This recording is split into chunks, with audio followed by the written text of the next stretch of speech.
42 down Karakoram express platform number 2 से कराची के लिए रवाना हो रही है।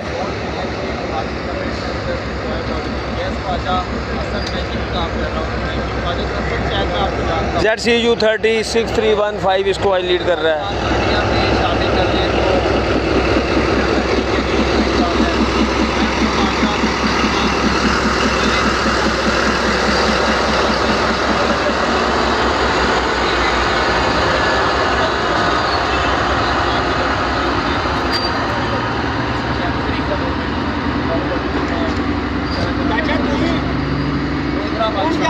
कोई भी नहीं, इमरान जा रहे